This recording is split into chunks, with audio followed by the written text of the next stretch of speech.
Hello tout le monde, j'espère que vous allez bien. Aujourd'hui on se retrouve dans une nouvelle vidéo où je vais vous expliquer comment photographier et filmer un mariage. C'est parti!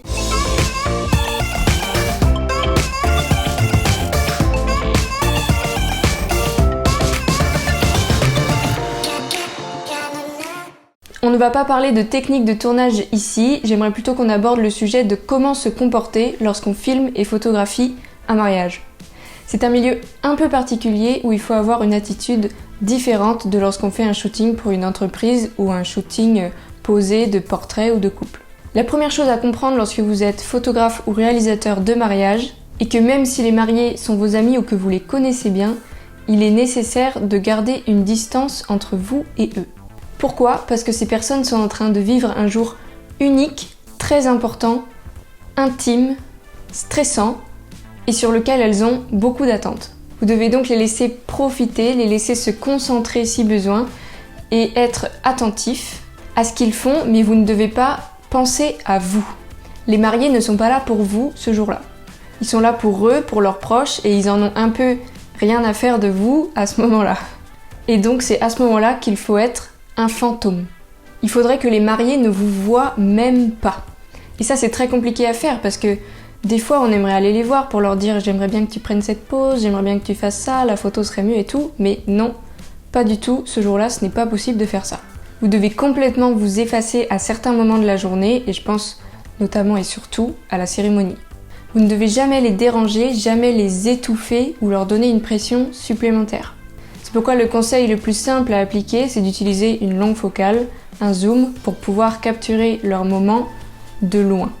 Pour ne pas qu'ils sentent votre présence, qu'ils ne se sentent pas observés dans leur intimité, pour qu'ils puissent vivre leur vie en fait. Et c'est comme ça que vous aurez des moments naturels.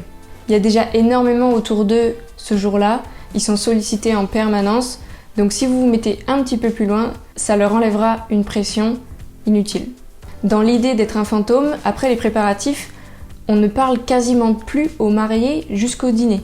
Tout au long de la journée ensuite, ils sont occupés avec leurs proches, ils sont occupés à profiter, à faire la fête. Et à aucun moment, on va aller nous leur parler pour les déranger. Par contre, si c'est eux qui viennent nous voir, évidemment, oui, on va prendre le temps de leur parler et de répondre à leurs questions s'ils en ont.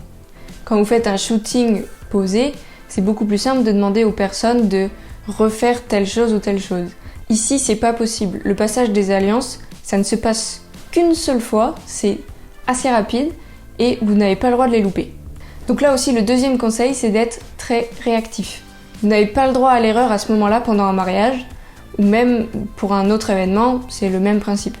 Dès la seconde où vous arrivez, il peut se passer des moments, des imprévus, des émotions qui surgissent, et vous n'avez pas le droit de les louper. Donc le matos, il doit être prêt. Vous devez savoir ce que vous allez utiliser et comment vous allez l'utiliser. Vous devez avoir en fait réfléchi en amont et avoir anticipé vos besoins pour les premières images que vous allez tourner de cette journée. Parce que quand ces moments-là arrivent, vous devez être à votre place, vous devez être prêt. À aucun moment, si par exemple la maman fond en larmes en voyant sa fille dans la robe, à aucun moment vous n'avez le droit de dire « j'étais pas prêt, j'ai pas la photo ». Ça c'est pas possible, c'est foutu. Parce que la relation de confiance entre eux et vous, elle va se briser à ce moment-là. Et surtout si c'est au début de la journée, ça va être compliqué pour la suite. C'est des moments qui n'arriveront qu'une seule fois et vous n'avez pas le droit de les rater. Ou alors les mariés seront, à mon avis, pas très contents du résultat de leur reportage. Vous devez donc toujours être prêt avant eux. Entre ces moments importants, il y a toujours aussi une part d'attente, notamment au moment des préparatifs. Et dans ces moments d'attente, il faut savoir rester à sa place. Là, vous devez impérativement bien connaître vos mariés et savoir ce que vous pouvez franchir ou non. Parce qu'on le rappelle, on est en plein dans leur intimité à ce moment-là, et il faut bien les cerner pour savoir si, à tel ou tel moment, ils ont besoin de votre présence en parlant, en faisant des blagues, etc. Ou si plutôt vous devez disparaître, être un fantôme.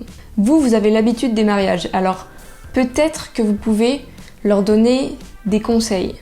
Mais attention à ne pas faire de généralité, parce que ça passe pas avec tout le monde. Vous devez vous-même jauger selon leur comportement, s'ils ont besoin et envie de recevoir ces conseils ou non. Parfois c'est mieux de savoir se taire et de ne rien dire. Il y a toujours des photographes qui veulent à tout prix donner des conseils sur comment va se dérouler le mariage qui essayent à tout prix de surmotiver la personne, mais attention parce que ça passe pas avec tous les mariés. Chaque personne, chaque couple de mariés est différent. C'est à vous de jauger. C'est pour ça que c'est essentiel de les connaître en amont, de les rencontrer. Et si vous avez un peu d'affinité avec eux, c'est toujours plus simple de savoir comment réagir dans ces moments-là. Si vous n'êtes pas certain de votre jugement, ne prenez pas de risques et ne dites rien. Parce que s'ils n'ont pas complètement confiance en vous, il vaut mieux ne pas essayer de faire quelque chose. Préférez donc parfois garder vos distances, attendez et soyez prêts à faire les images au bon moment. Voilà, c'est la fin de cette vidéo. Ici, ce n'était pas du tout un tuto technique comme on a plutôt l'habitude de le faire.